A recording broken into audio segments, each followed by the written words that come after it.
Je réfléchis à ceci. Il y a la grève, donc on n'est pas nombreux, c'est bien. Mais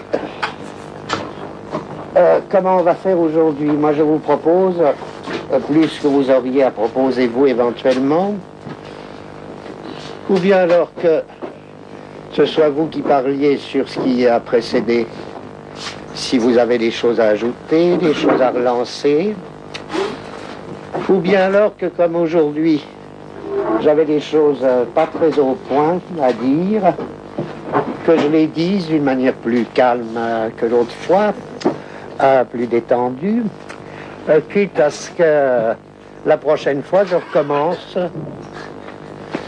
ce sera mieux au point. Alors c'est l'un ou l'autre, ou bien autre chose que vous allez trouver, hein, réfléchissez. Parce que j'ai une idée. J'ai une idée, mais elle va pas, elle est fausse, mais ça fait rien.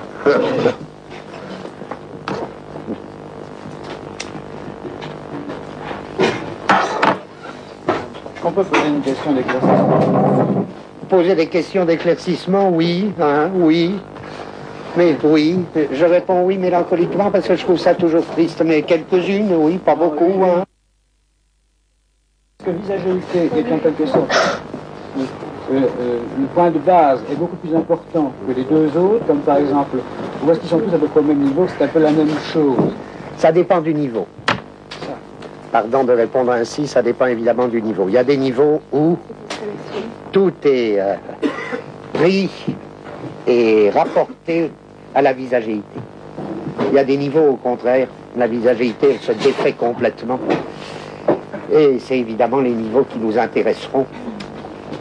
Mais il faut tant d'efforts pour arriver à ces niveaux-là où la visagéité fout le camp, au profit d'un être sans visage. Et puis ça met en jeu alors les questions du rapport visagéité-animalité. Ça met en jeu là beaucoup de questions. Et la position de la musique, le passage ou la musique. Et la musique, oui, oh oui, oh oui. Mais ça, j'essaierai de faire un groupement de notions. Tu comprends ta question, elle met en jeu presque une grande partie de ce qu'on a à faire cette année. Parce que la visagéité, elle se défait aussi bien au profit de ce qu'on appelait des devenirs animaux qu'au profit de lignes musicales. Mais est-ce qu'il n'y a pas des rapports entre les devenirs animaux et les lignes musicales? Est-ce que les oiseaux de Mozart, qu'est-ce que ça veut dire les oiseaux de Mozart? Ça ne veut pas dire qu'il fait chanter des petits oiseaux, mais ça veut dire que sa musique est d'une certaine manière en rapport avec des oiseaux qui ne sont pas des oiseaux. Qui sont quoi alors? Quel rapport entre le devenir musique et le devenir animal? Mais alors c'est l'inverse complètement avec Wagner, évidemment, dans la forêt. Ça, c'est l'inverse. Est-ce l'inverse? Est-ce l'inverse? Ça pose le problème de la musique. J'aimerais bien qu'on en parle une fois. Des rapports des formes musicales avec des choses qu'on ne peut appeler ni des sujets ni des thèmes, mais de véritables devenirs. Le devenir enfant dans la musique, la petite ritournelle. Pensez à un cas extraordinaire, enfin un des grands génies, un des plus grands musiciens qui soient, Schumann. Schumann, à la fois, ses modes d'expression, ses formes d'expression musicale, radicalement nouvelles, sont en prise avec des devenirs enfants, des blocs d'enfance. Toute l'histoire de Schumann, là, il y a même un bon truc pour faire des complexes biographiques, esthétiques. C'est pas rien le rapport de Schumann avec l'enfance, le devenir animal de Schumann. Vous savez que quand il meurt fou, il a un rapport avec les animaux qui est... il n'entend plus les notes que comme des animaux, mais évidemment pas des animaux. Il n'entend pas des lions, il n'entend pas. C'est les lions de Schumann ou c'est les hyènes de Schumann. Les oiseaux de Mozart sont les plus spirituels du monde. Il n'y a pas opposition entre devenir animal et devenir spirituel. Aucune opposition. Ah, dernière chose. Il y a un rapport entre plus, le devenir spirituel, devenir il y a un abstrait. plus, c'est au terme de l'ascèse que vous êtes, que vous n'êtes pas devenu, mais c'est au terme de l'ascèse que vous êtes dans le devenir animal. Les grands ascètes de Syrie broutaient Alors j'avais signalé. dans leur lutte contre l'Église, quand ils disaient non, l'Église s'engage sur un mauvais chemin, le retour au désert. Vous savez, là, ceux qui vivaient sur leur colonne, quand ils descendaient sur leur colonne, ils broutaient comme des vaches. Là, il y avait un devenir animal pris dans le devenir ascétique. Tout à fait curieux. On voit bien en gros comment animal, esprit, homme, femme, enfant, se distinguent en tant que termes. Au niveau des devenirs, le devenir animal, le devenir spirituel, le devenir enfant, le devenir femme, le devenir homme, le devenir femme de l'homme, le devenir homme de la femme, etc. Tout ça est pris dans une espèce de ligne, alors qui est vraiment une machine abstraite, dans une espèce de ligne abstraite. Mais j'en dis trop, on n'a pas commencé encore. On y va. Pas de questions sur les choses précédentes, d'ailleurs ce n'était pas au point, donc on va essayer d'avancer un peu. Aussi bien chez Lacan que chez Sartre, bien que de deux manières très différentes. Les histoires de visage et de regard sont situées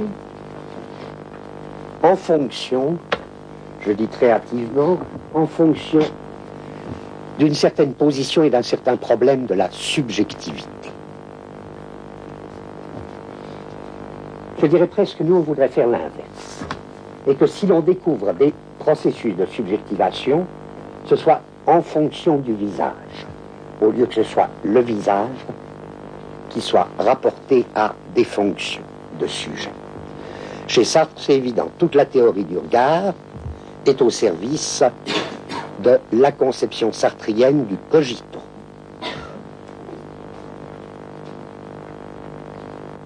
Chez Lacan,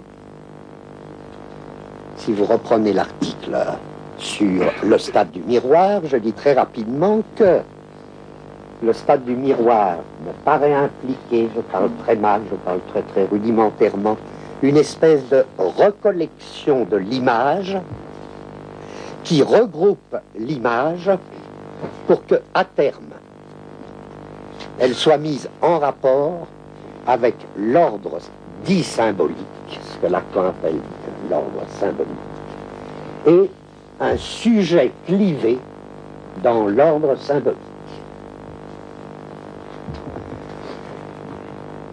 Or, pourquoi est-ce que nous, lorsque Guattari parlait de visagéité la dernière fois, pourquoi est-ce que nous, notre problème est différent?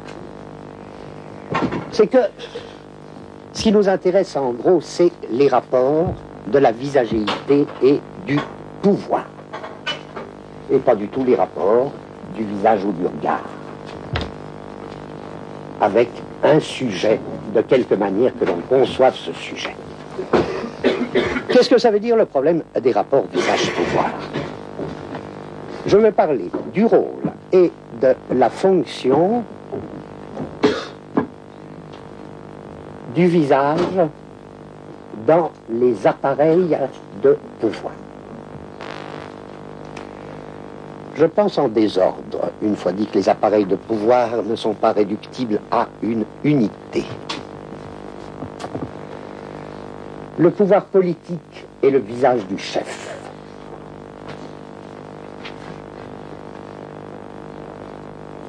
Alors, je ne sais pas ce qui se passe maintenant pour Georges Marchais, mais du temps de Thorez entrait dans une réunion du parti. Ah, c'est Maurice. Le prénom comme indicatif d'un visage. Ah, tiens, voilà Maurice. Salut Maurice. Bon. Le pouvoir politique est le visage du chef. Du coup, c'est pas seulement le prénom, c'est aussi tout un rôle de la banderole, du portrait. le portrait, la banderole, et il y a toute une histoire du portrait, la peinture. Si elle est dans le coup des appareils de pouvoir, la peinture, même à sa manière, lorsque par exemple c'est du Goya ou c'est du Velázquez, une fonction de la peinture en tant que telle qui est ériger le portrait du roi, le portrait du chef. Ou bien aujourd'hui, la photo. Est-ce qu'on se débarrassera de tout ça en disant c'est des phénomènes idéologiques? Peut-être qu'on aura l'occasion de voir que l'idéologie, c'est vraiment un concept très, très, très, très mauvais. Non pas du tout au sens où l'idéologie désignerait des phénomènes d'illusion, mais au sens où c'est le concept d'idéologie qui est absolument faux. Il n'y en a pas, il n'y en a pas. Il n'y a pas d'idéologie. Il y a des pièces dans des organisations de pouvoir. Eh bien, le visage du chef, la visagéité politique, c'est peut-être une pièce dans l'appareil de pouvoir politique. Deuxième exemple, j'enchaîne comme ça. Le pouvoir passionnel. S'il y a un pouvoir de la politique, il y a un pouvoir de la passion. C'est même un thème classique. Le pouvoir passionnel est le visage de l'aimé. Quand est-ce que ça s'est fait, ça? Ça va pas de soi du tout, hein?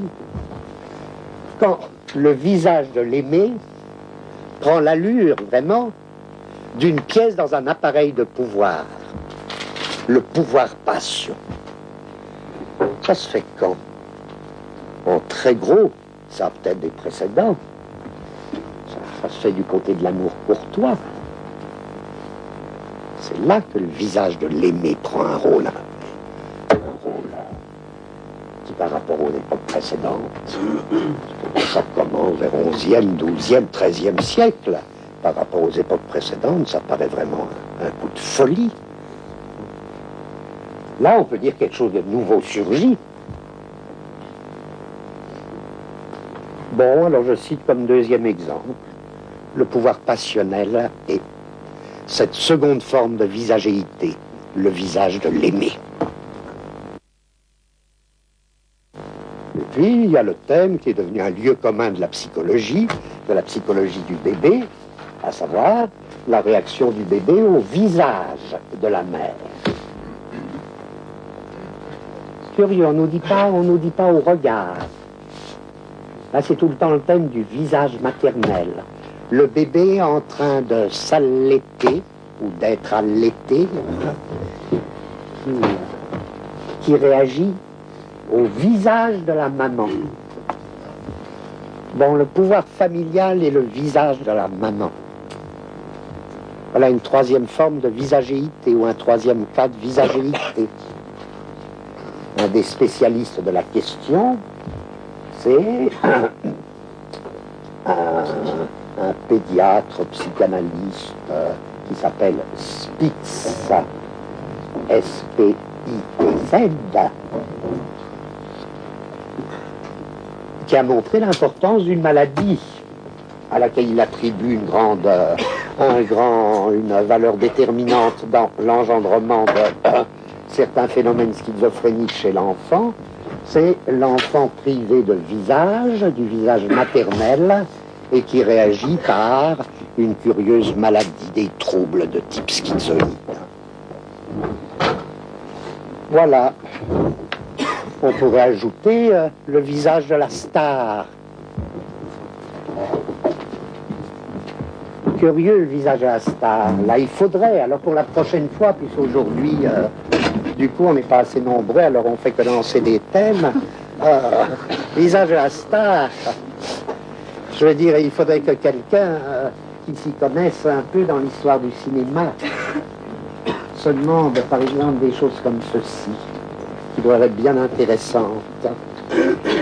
Le visage de la star, comment il a joué dans le muet et avec le parlant. Est-ce que quelque chose a été changé dans la fonction de visagéité au niveau du visage de la star? Est-ce que la voix a eu le rôle que l'on croit au début du parlant? Ou est-ce qu'elle a eu peut-être un rôle, sûrement un rôle, mais pas celui qu'on pourrait croire? Est-ce que l'individuation de la star au moment du parlant s'est faite par la voix ou pas? Des exemples de stars qui ont fait du muet et du parlant. Oui, mais on n'a pas beaucoup d'exemples où ça a marché. Gloria Swanson. Je pense plutôt à la question des stars du muet, des stars du parlant. Est-ce que la fonction de visagéité marche de la même façon? Est-ce que ça marche pareil? Tous les discours, bon, et toute la littérature se situent tout le temps par rapport au désir de l'autre.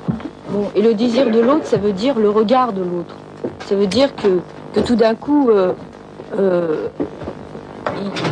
il n'y a quelque chose qui puisse exister que par le regard de l'autre. Et ce dont je voulais parler la dernière fois avant le cours, c'est par rapport à toute une forme de spectaculaire. Et aussi, tout d'un coup, j'ai l'impression que, de la même manière que l'argent circule, les regards circulent, quoi. C'est-à-dire au niveau de la marchandise, comment est pris le désir. Et aussi, bon, par rapport à...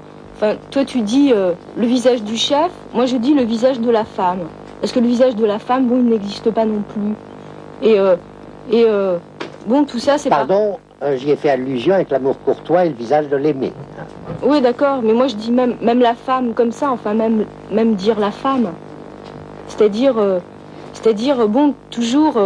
Bon, dans le spectaculaire, on fait une certaine répartition des rôles, des fonctions. Et comme l'autre jour, on avait parlé du mur sémiotique, moi j'avoue que j'aimerais bien parler des portes, quoi. C'est-à-dire, bon, il y a quand même, enfin, tout un espèce de déroulement qui se constitue comme une épreuve, bon, à savoir toute une catégorie de fausses portes. Ouais. Et enfin bon, voilà. Ouais. Bah, tes portes, ce serait peut-être relativement proche, si c'est des fausses portes, de ce que Félix appelait des trous noirs. Ça pourrait peut-être s'arranger, enfin on verrait. Mais je crois que ça va bien dans le sens, tombe pas, ça va bien dans le sens de ce que... Oui. Alors, si l'on suppose que ces fonctions de visagéité et ces visagéités appartiennent aux appareils de pouvoir, se distribuent dans les appareils de pouvoir avec des fonctions différentes, même peut-être avec des figures différentes, on peut risquer un tout petit lien, un lien verbal, avec des choses qui précédaient.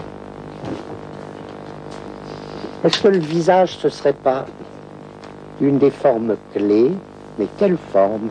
Une des formes clés de la redondance. Ou bien parlons mieux, est-ce que le visage ce serait pas un nœud d'arborescence? Et est-ce que pour entrer dans les rhizomes, il ne faut pas défaire le visage? Et encore une fois, qu'est-ce que ça veut dire, défaire le visage? Bon, on laisse nous aurons. C'est juste une question comme ça, hein, un point de repère pour se dire, tiens, on retrouvera peut-être des trucs. Mais parlons plus précis. On suppose donc que le pouvoir ait vraiment besoin, ou que les pouvoirs aient besoin, chacun à leur façon, de produire du visage. Il y a de la production de visage. Dans une histoire comme, alors là, Félix a vraiment, il me semble, pas particulièrement, mais entre autres raisons de parler de micropolitique, quand on pense à un truc comme l'avènement d'Hitler, pourquoi ça a été Hitler plutôt, par exemple, que l'état-major qui était tout prêt à prendre le pouvoir? Pourquoi ça a été Hitler? Qu'est-ce qui a joué au niveau d'une micro-politique? Qu'il y a eu des traits de visagéité qui faisaient redondance, qui faisaient résonance avec des déterminations politiques, des déterminations économiques.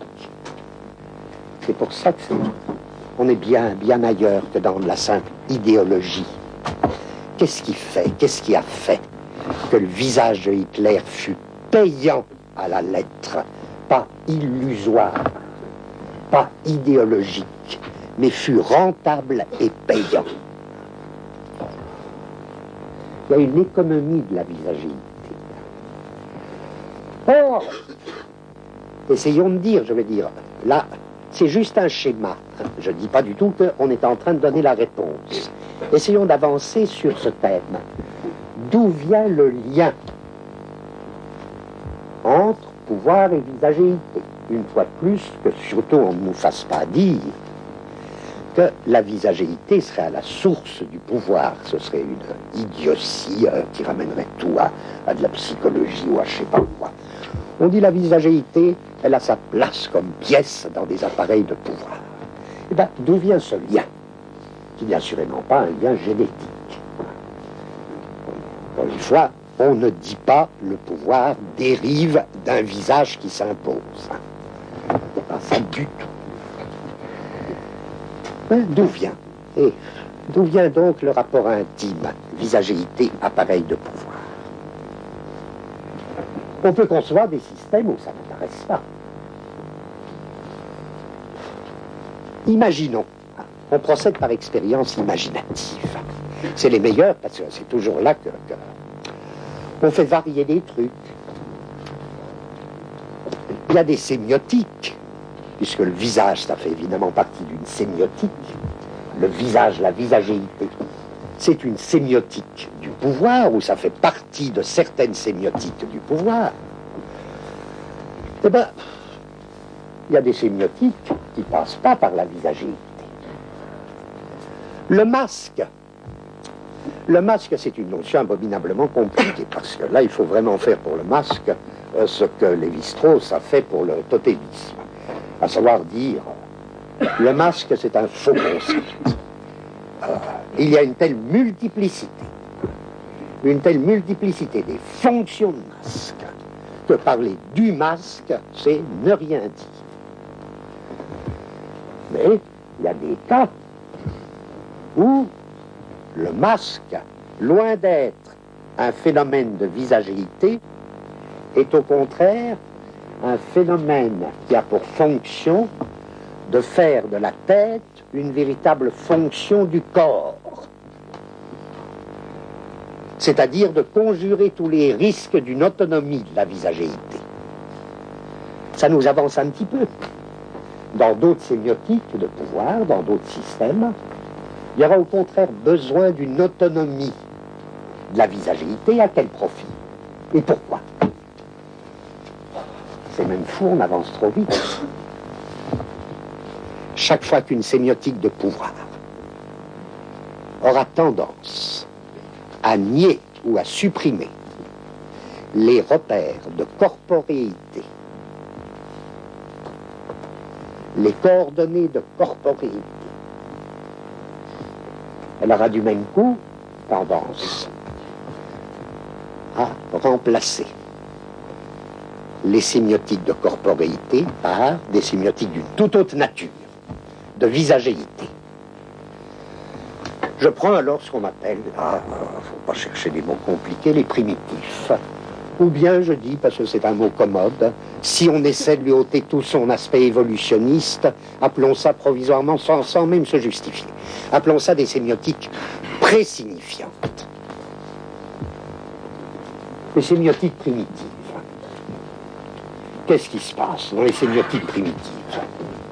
Ben là, on assiste à toutes sortes de composantes qui s'entrecroisent, qui se laissent jamais dominer par un signifiant. C'est pour ça qu'on peut les appeler présignifiantes,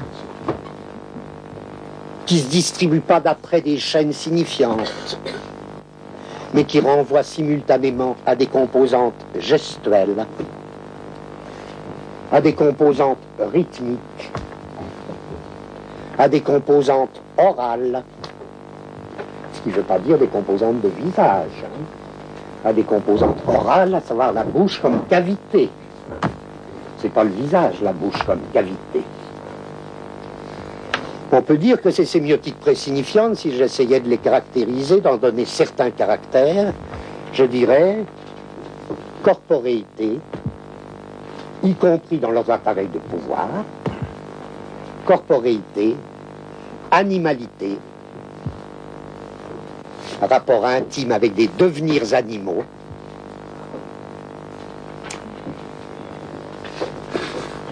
collectivité des énonciations, caractère collectif des énoncés, en même temps que ces sémiotiques sont fortement territorialisés. Ces appareils de pouvoir sont fortement territorialisés. Je recite pêle-mêle: corporéité, animalité, collectivité, territorialisation. On se reterritorialise sur le visage du chef. Ah, salut Maurice, t'es là Maurice. Salut Georges. Et puis il y a Maurice excédé qui dit bonjour camarade, tout ça. Le v'là, c'est le chef. T'as vu, c'est le chef. Hein. Visage de la star. Oh, c'est Greta Garbo. Salut, Greta Garbo. Oh, on est tellement loin des problèmes de regard, des lunettes noires, des trous noirs de Greta Garbo. Bon, c'est Greta Garbo. Oh, c'est maman. Bon. Alors, voilà notre hypothèse, comme ça. Contrairement à ce qui se passe dans les sémiotiques de corporéité, ou dans les appareils de pouvoir corporel, du type primitif ou du type présignifiant, la visagéité devient, ou deviendrait, à part ça, on continue à rien comprendre. Pourquoi, on ne sait pas. Deviendrait peut-être, c'est une hypothèse, deviendrait un élément clé des appareils de pouvoir lorsque les appareils de pouvoir se décorporéisent, deviennent abstraits, se déterritorialisent, et se ferait alors une reterritorialisation sur le visage. Ça voudrait dire quoi, cette hypothèse? Peut-être qu'on s'apercevra qu'elle est fausse, ça m'étonnerait, c'est pas possible. On s'apercevra qu'elle est vraie, mais pour des raisons dont on n'a pas encore idée. Elle est sûrement vraie, elle ne peut pas être fausse.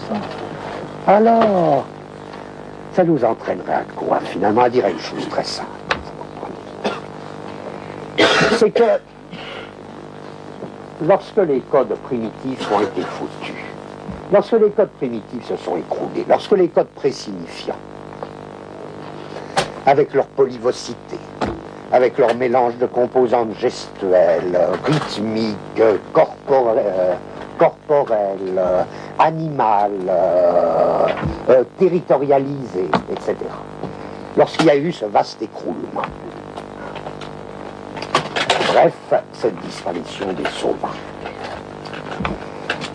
au profit des grands empires, au profit de tout ce que vous voulez, de la féodalité, de certaines formes de féodalité, des féodalités africaines ou asiatiques, au profit de, plus tard, du capitalisme, etc. Eh bien, la sexualité, ou même les phénomènes de désir en général, ont subi, continuant à parler comme ça, un vaste décodage. Ils ont été à la lettre décodés. Ils trouvaient leur code dans la sémiotique présignifiante. Les femmes, le caractère collectif des mariages, les enfants, tout ça c'était très bien situé, enfin c'était situé. Là se fait évidemment un décodage du désir, de la sexualité, des femmes, des enfants, des flux de femmes, des flux d'enfants décodés.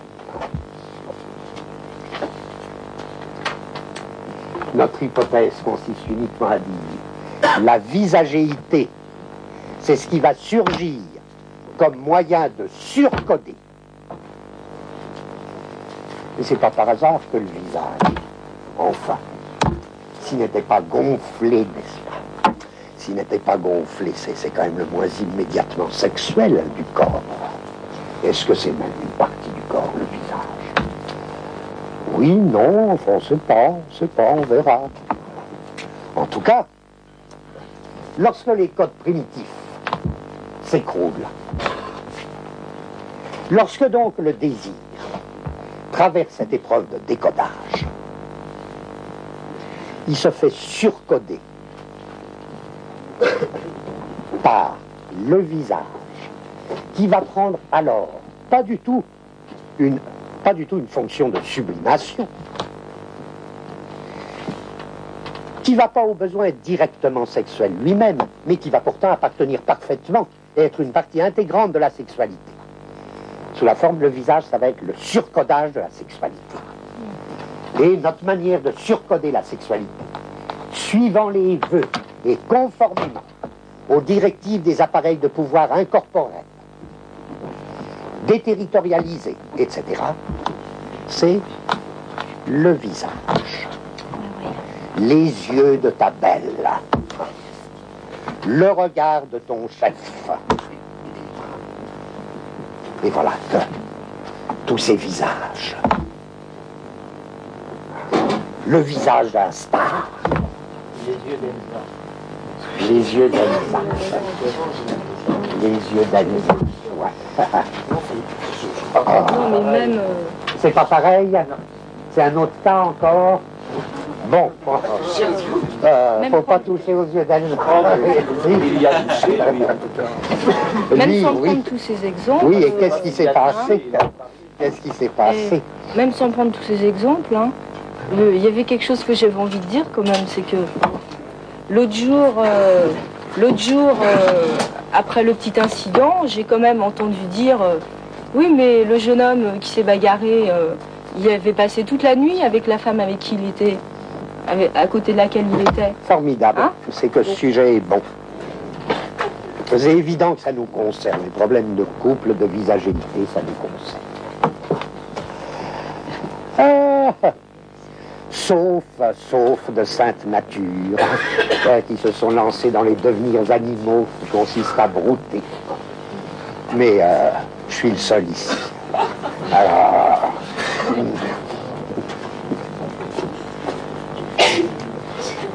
J'ai honte d'avoir dit une chose comme ça. J'ai honte.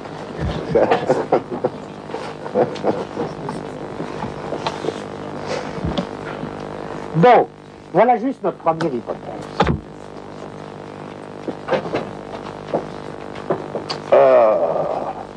C'est clair, il n'y a pas... J'ai été très gêné quand vous avez commencé au début à parler de pouvoir. J'aurais préféré qu'on continue comme ça et que quand ça saute, qu'il y a quelque chose du genre de pouvoir, qu'on le pointe du doigt, mais qu'on ne commence pas par les pouvoirs et ensuite... parce que je ne sais pas, le concept pouvoir est devenu tellement structuré dans cette séance que... Là? Oui, maintenant on a parlé cette fois-ci beaucoup plus que la dernière fois. D'accord, mais on arrête. Hein? J'espère, mais on ne peut pas parler de Proust ça. tout le temps.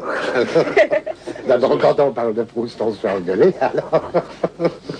Mais j'ai l'impression que cette histoire d'avant la structuration symbolique dont parle Lacan, par exemple, Ouais. il y a un aspect qui se rattache aussi bien à la musculature, au parasitisme, au rapport à la mère. Quelque chose qui me rappelle un peu aussi un texte de Marx sur ce que certains économistes racontaient, entre autres Rousseau, sur l'homme avant l'avènement de la société capitaliste, c'est-à-dire les Robinsonades, comme les appelle Marx. Dans quelle mesure, quand on parle de rhizome, quand on parle de non-visagéité, de faire tomber la visagéité, on n'est pas vraiment dans un discours idéaliste, idéologique une fois encore, et qui en voulant démasquer quelque chose, tombe dans une autre schématisation qui ne serait pas... Oui, ça amène beaucoup de choses, parce que moi je redouterais évidemment toute confrontation avec les thèmes à la fois psychanalytiques, du type narcissisme, pré-narcissisme. Enfin, je dis ça, Et les thèmes de Lacan stade du miroir. Je les redoute parce que, uniquement, il me semble que j'essaie de dire, c'est ce en quoi c'est pas notre affaire et qu'il y a place pour beaucoup d'affaires au royaume des cieux. Alors, peut-être qu'on va trouver ce que tu dis, peut-être qu'on le rencontrera, mais de bien, je sais pas, peut-être. Quand tu dis c'était peut-être pas nécessaire de centrer tout sur le pouvoir, accorde-moi, on a tout centré sur le pouvoir un quart d'heure, 20 minutes, en posant une question. Je considère, si vous en êtes d'accord, s'il n'y a rien à ajouter, que cette question, on la retrouvera, hélas, on la retrouvera parce qu'il nous la faut, pour Félix et pour moi, il nous la faut, qu'on essaie de la régler, cette question. Et puis même, ça va du pouvoir de la star au pouvoir de Hitler, donc elle est variée. Elle est variée au pouvoir d'Odette sur Swann. Elle est très variée, cette question. Mais bon, c'est bloqué. On dit, hein, cette première chose, c'est comme ça une hypothèse. J'ai essayé de la résumer. Oui. Oui. C'est-à-dire que la première congrégation enseignante, que ce soit déterritorialisée, qui a écrit une échelle nationale, c'était les Jean-Baptiste de la Salle, etc. Or, chose curieuse, le manuel de civilité chrétienne, c'est-à-dire comment se bien comporter, écrit par Jean-Baptiste de la Salle et qui a été diffusé en France par le colportage à des millions d'exemplaires, est le premier qui dit positivement quelque chose sur le visage. C'est-à-dire que les... Très intéressant. Quelle est la date de la Salle? Alors, son manuel de civilité, la première édition, elle est de 1713. Très, très bien. Et le manuel précédent, qui est le plus proche de lui au point de vue déjà du contenu, la seule chose qu'on trouve sur le visage, c'était, comme c'est sur le visage que paraissent particulièrement les marques de l'esprit, de la sagesse et de la modestie, et qu'elles font porter de soi un jugement ou avantageux ou peu favorable, il faut tâcher de l'avoir toujours bien composé. Pour être agréable aux autres, il ne faut n'avoir rien de sévère ni de rebutant dans le visage. Il ne faut pas Vous aussi... entendez, hein? Il ne faut pas aussi qu'il y paraisse rien de farouche ni de sauvage. Il n'y faut rien de léger, ce qui ressent l'enfant. Tout doit y avoir un air de gravité et de sagesse. Il n'est pas non plus bien séant d'avoir un visage mélancolique et chagrin. Il ne faut jamais qu'il n'y ait rien qui marque aucune passion déréglée. Le visage doit être gai, sans dissipation, serein sans être trop libre. Parce que pour renforcer une notion de Félix, c'est exactement ça, l'énumération des traits de visagéité et des normes données aux traits de visagéité par rapport au visage modèle. Oui, alors après, donc, gai sans dissipation, serein sans être trop libre, ouvert sans donner des marques d'une trop grande familiarité. Il doit être doux sans mollesse et sans rien faire paraître qui tienne de la bassesse, mais il doit donner à tous des témoignages de respect ou au moins d'affection et de bienveillance. Il est cependant à propos de composer son visage selon les différentes affaires et occasions qui se présentent. Alors là, il explique que quand il y a un truc triste, bon, il ne faut pas évidemment être joyeux, etc. Mais à l'égard de ses propres affaires, un homme sage devrait tâcher d'être le même en tout temps, d'avoir un visage toujours égal. Il doit avoir un visage toujours tranquille, qui ne change pas facilement de disposition et de mouvement, selon ce qui arrive d'agréable ou de désagréable. C'est une chose très méséante, ben j'en passe, hein, bien sûr, qui tient trop de la vanité, qui ne convient pas à des chrétiens, que de mettre des mouches sur son visage, de le farder en y mettant du blanc ou du vermillon. Cette vanité prouve que ceux qui en usent ainsi n'ont pas de beauté naturelle, c'est-à-dire que la nature reste toujours le référent. Ce qui est très intéressant aussi... Oui, mais une nature classique. Oui. Une nature pas romantique, Ah oui, classique. Oui. Ce qui est intéressant aussi, c'est qu'il ne faut jamais avoir le front ridé. C'est la marque d'un esprit assez mélancolique. Il est incivil de froncer les sourcils, c'est une marque de fierté. Il faut toujours les avoir étendus. Les élever en haut, c'est un signe de mépris. Les baisser sur les yeux, cela tient du mélancolique. Et alors les yeux aussi sont assez intéressants. Les règles de la modestie veulent que les yeux soient doux, paisibles et retenus, etc. Mais alors ce qui est tout à fait passionnant, c'est que c'est repris. Bon, ça c'était le manuel de civilité chrétienne qui était diffusé à l'ensemble de la population. Et puis c'était repris au niveau des instituteurs, la modestie étant la seule qualité extérieure contrôlable. C'est-à-dire la modestie, c'est de se tenir le corps et le visage comme il dit. Hein. Et chaque frère des écoles chrétiennes devait écrire tous les 2 mois au frère supérieur une lettre dans laquelle il lui racontait tout ce qu'il avait fait, c'est-à-dire, bon, d'une part, est-ce qu'il avait été modeste, c'est-à-dire est-ce qu'il s'était bien tenu, est-ce qu'il avait été malade, est-ce qu'il n'avait pas été malade, est-ce qu'il avait eu des méchantes idées ou pas, etc. Et puis comment il s'était tenu avec les gosses et tout ça. Hein. Et donc il y avait tout un système littéraire pour rendre compte de ça quand on était instituteur, hein, frère des écoles chrétiennes. Dire que littéraire, un système programmatique. Oui, oui. Il y avait un programme du visage, un programme de visagéité. Par rapport aussi à la paysagéité, c'est que chez les jésuites, ça s'arrête à la paysagéité. C'est-à-dire que dans la 16, dans l'exercice spirituel de Saint Ignace de Loyola, la première phase, c'est ce qu'il appelle la composition de lieux. C'est-à-dire qu'on doit toujours se représenter dans un lieu, un paysage. Et il donne d'ailleurs des tas de paysages clés. Enfin, ça, il faudrait chercher parce que j'ai juste lu que ça existait. Mais il avait fait faire un recueil de gravures dans lesquelles se plaçait dans un paysage où était supposé avoir vécu le Christ. Et on commençait son examen spirituel comme ça. Le paysage. Dans le paysage, ça c'est les jésuites. C'est-à-dire dans l'ordre, il y a les exercices de paysagéité. Voilà, historiquement, c'est un siècle avant ça.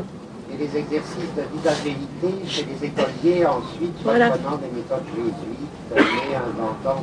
Mais inventant des trucs plus spécifiques pour le peuple, hein, parce que c'est... C'est une chose difficile de le lire maintenant, mais en 1946, exactement, à Gerson, qui est une boîte catholique dans laquelle j'ai fait mes études quand j'avais 13-14 ans, on m'a lu ce que tu viens de me lire maintenant, je n'avais pas entendu depuis cette époque-là, et en plus de ça, on m'a signalé ce que tu viens de signaler maintenant, c'est-à-dire, en effet, j'étais pensionnaire, et on avait des images de Saint Ignace de Loyola qui étaient réparties dans nos cases près des livres, en 1946. De paysagéité, de paysage.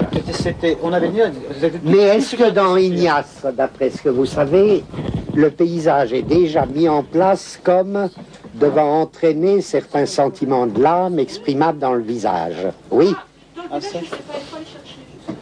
Ça passe peut-être uniquement par les sentiments de l'âme. Quoi? Dans un cours, avait parlé de la confession à la même époque, classique, oui, et avait fait toute son œuvre carrément sur la confession chez les jésuites. Il y avait un copain qui... Oui, d'ailleurs, dans Surveiller il reprend des trucs. Et là, il reprend parce que vraiment, il est question de faire la confession point par point pour tout le corps, et notamment au niveau des yeux, de ce qu'on a entendu. Au niveau du visage, moitié de la confession, qu'est-ce que tu as vu, qu'est-ce que tu as entendu, qu'est-ce que tu as senti. Il faut tout dire. J'ai encore un truc, je m'excuse des confessions comme tu achètes, t'aimes pas ça, des confessions. Mais sur les marches, parce que tout ça, on rappelle, hein, sur les marches de l'escalier de Gerson, rue de la Paupe, avant ma confession auprès de mon confesseur, quand on avait un maître confesseur, je tenais Ciné le Monde et Martine Carole derrière déshabillée. J'avais même pas encore le temps de la regarder la prochaine. Et j'étais en train de regarder l'intérieur, on parlait des films. Et mon confesseur est venu, il m'a dit, vraiment, ne diffusez pas cette image. Les mots exacts qu'ils ont employés, c'est ne diffusez pas cette image. Ne diffusez pas cette image. C'est très important, ça on verra pourquoi. Rappelez-vous, ne diffusez pas cette image. Si j'en ai besoin, ça note, hein, ne diffusez pas cette image. Bon. Comme un machin qui bah oui, mais je ne me rappellerai plus. Alors, oui. Sur l'histoire des paysages, d'après, bon, mais il faudra que je me reporte au texte. Cette succession Parce que d'après le bouquin qui est malheureusement de vulgarisation que j'ai lu, il semble bien, de vulgarisation, je dis c'est un bouquin, la collection Seuil, je crois, maître spirituel, un truc comme ça, mais en tout cas la citation de Loyola qui donne, elle dit quand même que c'est vraiment la création délibérée d'un cadre de redondance. C'est-à-dire qu'il s'agit d'enserrer les... Oui, enfin il le dit pas comme ça si tu veux, mais il dit il s'agit d'enserrer l'imagination dans des limites telles... Mais il s'agit d'enserrer l'imagination dans des limites suffisamment étroites pour qu'elle se fixe complètement sur l'objet qu'elle doit se donner par ailleurs. C'est de la redondance. C'est de la redondance. C'est de la redondance de fréquence, puisqu'il fallait sûrement le faire plusieurs fois par jour. C'est de la redondance, ça nous va. Parfait, parfait. Tu voulais dire quelque chose? Oui, parce que il n'y a pas très longtemps, on avait pensé qu'on irait régler son compte à Jacques Martin, parce qu'il fait une émission le dimanche matin à la télévision qui s'appelle Le Petit Rapporteur. Et depuis quelque temps, il s'agit chaque semaine de descendre un homme de gauche, et en fait l'argument principal c'est mais vous avez vu sa gueule, enfin, vous avez vu sa gueule, hein? Oui, hélas, Sartre a fait pareil, mais il faut tout pardonner à Sartre. Oui, oui, oui. Mais je crois d'ailleurs que Sartre a fait une mise au point après quand même, qu'il a été pris de court, pris de vitesse. Je crois qu'il y a une mise au point de Sartre.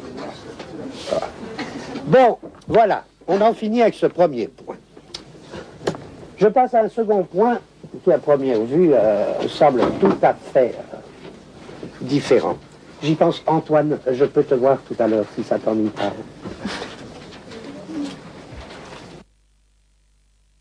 Je voudrais juste le droit de rêver un peu avec Félix et puis avec vous.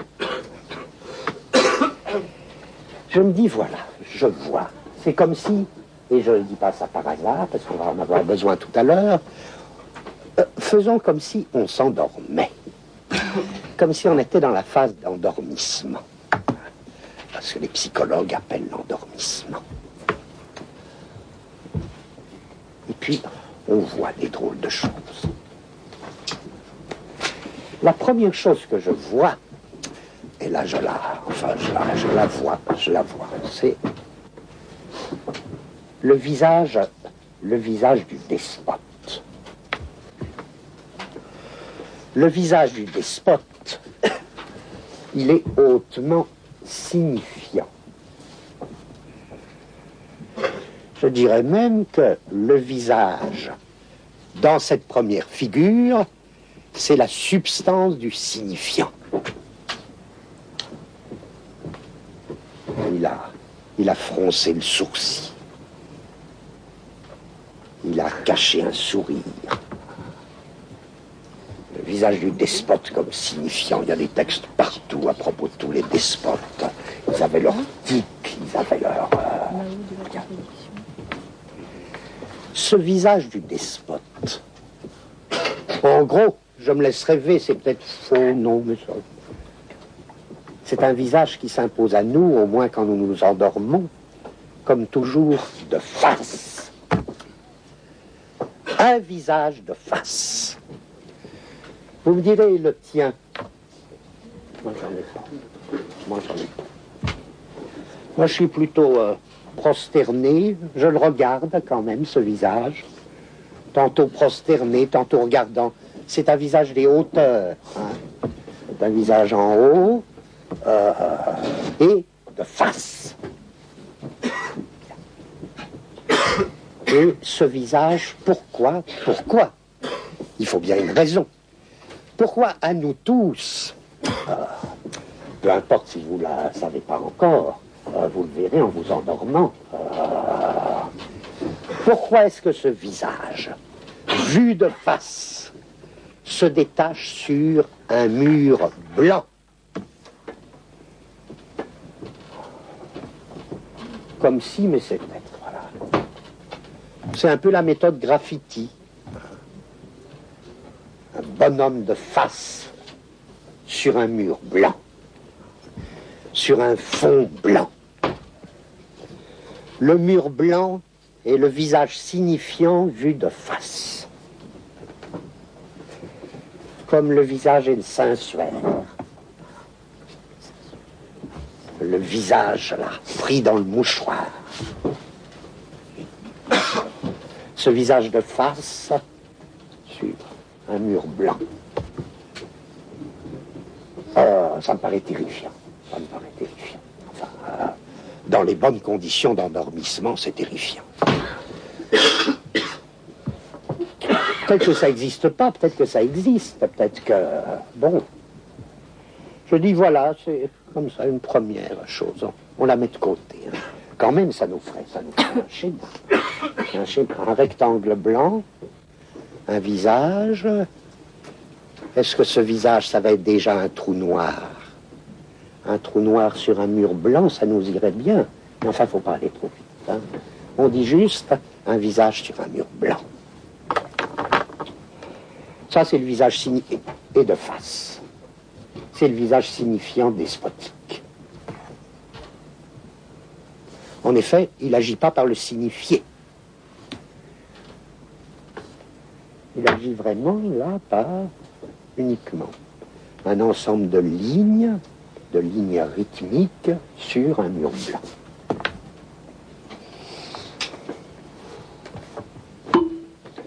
Ce qu'il veut dire, c'est-à-dire ce qu'il signifie, peu importe, de toute manière, quoi qu'il signifie, il signifie toujours quelque chose, et ce quelque chose, ce sera jamais bon pour nous. Alors, il n'y a pas à s'en faire. Voilà. Deuxième figure. Je l'ai trop développée, donc je peux juste la rappeler là. Deux visages face à face, qui se rapprochent en descendant. La première figure, elle est, comme on dirait aujourd'hui en termes savants, synchronique. Elle est synchronique. Bon, visage sur le mur blanc. La seconde figure, deux visages face à face, se rapprochent suivant une ligne. Je dis, j'ai développé trop, alors je n'insiste pas. Tristan, Isolde, Tristan, Isolde, Tristan, Isolde. Jusqu'au rapprochement exagéré des visages qui va signifier quoi? La chute dans le trou noir. Cette figure-là, elle est diachronique. Il y a tout un devenir des deux visages.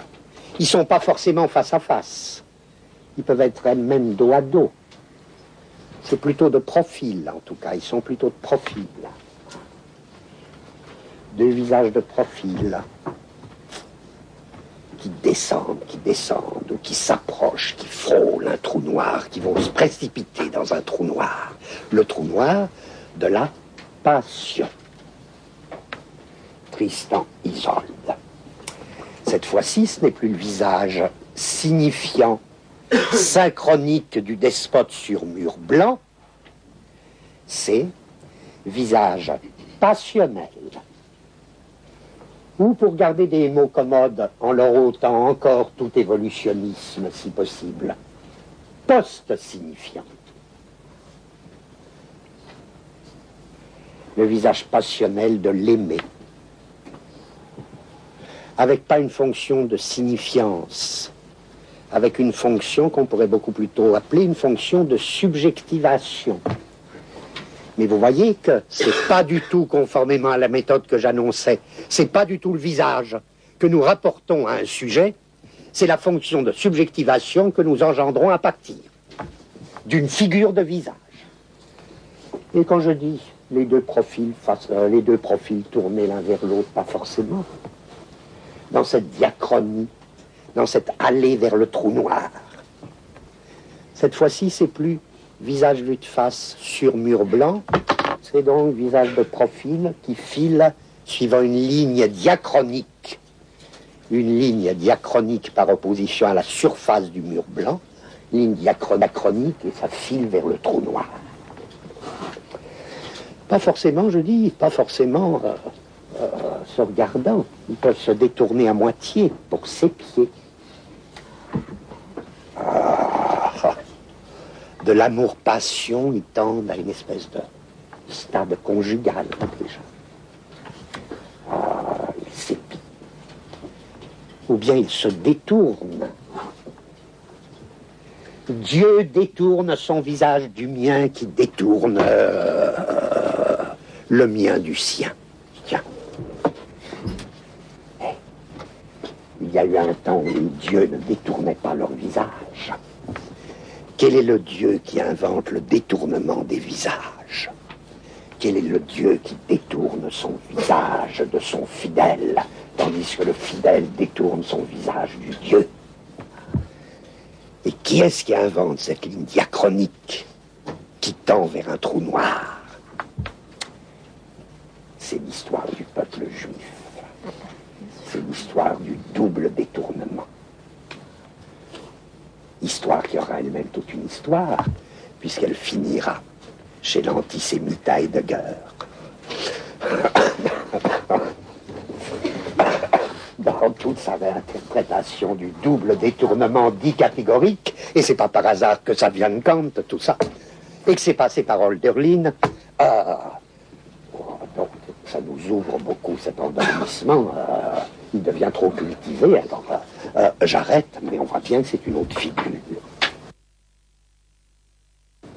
Vous sentez bien que notre désir le plus cher, c'est d'arriver à faire fonctionner ensemble les trous noirs et le mur blanc, parce que il faut que ça marche, c'est là que la terreur va naître.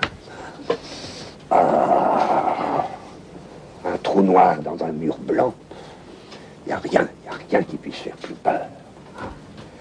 Plutôt mourir de n'importe quelle mort que celle-là.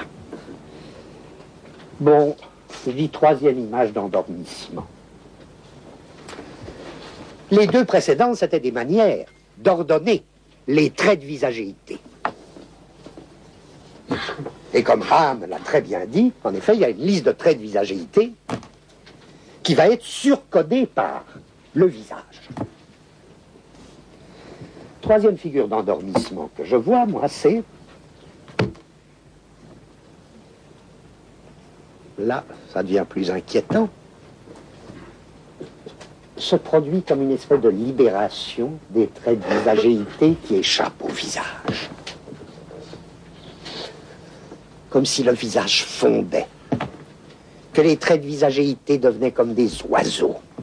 Des oiseaux tantôt lourds, tantôt légers. Entraient en cooptation avec d'autres traits, des traits de visagéité. Les cheveux dans le vent, dit Félix.